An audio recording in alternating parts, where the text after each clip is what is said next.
Smog in Beijing, a city with more than 20 million residents, coal-fired factories and an uptick in the number of vehicles driving through the city have led to an enormous uptick in pollution and heavy smog days. China is the largest burner of coal in the world. Wildfires in California. Increasingly erratic weather, partially fueled by climate change, has led to drought in some places. In California, the usual season for wildfires has recently led to increasingly destructive fires that no longer seem to have a season. Australian bushfires. Throughout the summer and fall of 2019, our news feeds were filled with images of the unprecedented bushfires engulfing Australia and of the heartbreak of burned koalas and kangaroos as flames destroyed their habitats. Colorado River drought. The Colorado River begins in a tributary in Wyoming and snakes 1,450 miles down through Colorado, Utah, Arizona, New Mexico, Nevada, California, and down into Mexico, providing drinking water to 40 million people as it goes, as well as irrigating 6 million farmland acres. Stunted crops. Even when crops don't fail outright, they can be stunted and leave very little left to sell or consume. It's been an ongoing story, from wheat and corn in Australia to wine grapes in Spain and the United States. Not surprisingly, small farmers in developing countries suffer the most acutely from stunted and ruined crops. Drought and our crops. The food we grow to eat relies on water, and when there isn't enough of it, and increasingly, there isn't, crop failures ensue. Not only that, but what little water there is can be extra polluted by industrial and agricultural chemicals, with less rain to dilute them, leading to more toxic land and water for people, animals, and plants of all kinds. Hailstorm damage. Climate change is full of surprises, and one of them is certainly hail, which has a devastating effect on crops, killing seedlings outright if it's early in the growing season, or damaging the leaves of more mature plants and affecting their ability to photosynthesize. Annual hailstorm damage to farms and gardens will increase between 25 and 50% by 2050. Locusts. Nothing conjures up images of biblically proportioned disasters like swarms of locusts. Thought they were a thing of the past? You thought wrong. Currently, East Africa is experiencing a plague of desert locusts almost too massive to imagine. Fueled by an unusually wet year in 2019, thanks to an uptick in cyclone activity. The usual efforts to curtail the swarms, estimated at 192 billion insects, have been dampened by a lack of resources and regional conflicts. More destructive storms. Our seas are warming, and that means storms are getting worse, wetter, more forceful, and infinitely more destructive. North Atlantic and Indian Ocean hurricanes have increased in intensity over the last 30 years, with an up to 87% increase in Category 4 and 5 storms possible in the coming years. Glaciers melting. Our polar glaciers are melting, and the relevance of this fact cannot be overstated. A new study published in July 2019 in the journal Science showed that ice is being lost much faster than previously thought.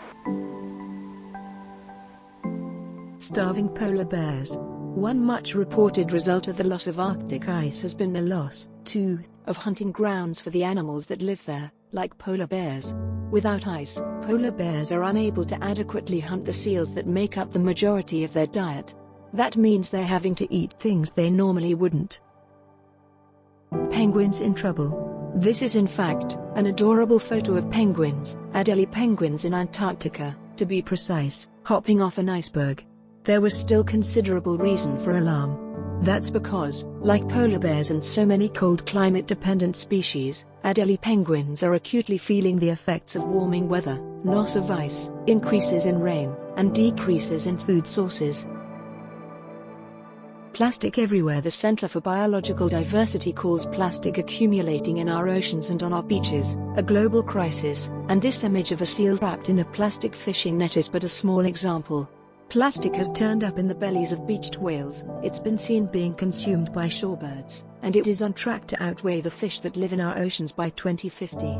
As many as 51 million pieces of plastic pollute our oceans, traveling in garbage patches, poisoning sea life, and killing 1 million seabirds and 100,000 sea mammals, as well as marine turtles and countless fish every year.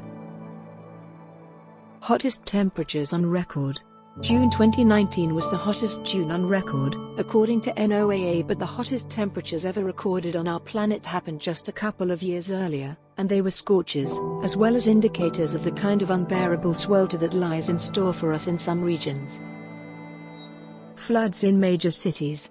Rural areas and farms aren't the only places under an increased threat of flooding.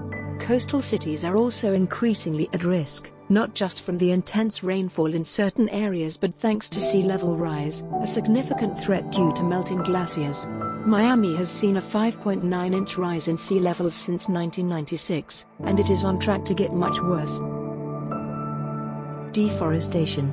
Forests, especially massive tracts like the Amazon, are the lungs of our planet, providing the essential service of removing carbon dioxide from the atmosphere and releasing it back as oxygen. Increasingly, forests around the world are under threat, mainly from agriculture. Agricultural chemicals. Toxic chemicals have been implicated not only in insect deaths but also, as a paper in Interdisciplinary Toxicology outlines, in a host of other issues. The list includes chronic human diseases and poisonings, soil and drinking water contamination, decreased soil fertility and a decrease in beneficial soil microorganisms, pollution of rivers and the creatures that live in and near them, air contamination, and the harm, including death, of birds, fish, and other wildlife. Too many landfills. Recycling. It seems like such a simple and worthwhile idea, doesn't it? And yet, the challenges to recycling our waste, or better yet, cutting down on the amount of stuff we use and toss, are enormous. When we don't recycle, reduce, and reuse, though, landfills become choked with our garbage and emit greenhouse gases and toxic chemicals. Too much meat. There are significant benefits to raising livestock on carefully grazed and managed farms. It's one of the main tenets of regenerative agriculture. Improperly raised animals for human meat and dairy consumption have deleterious effects on the environment. They use a staggering amount of water and energy, can pollute waterways, and release methane. Many experts believe that cutting down on meat is considered a win for the planet. Coal-fired power plants. It may seem regressive with all the clean fuel sources available to us, but coal-fired power plants still account for 30% of all the electricity generated in the United States.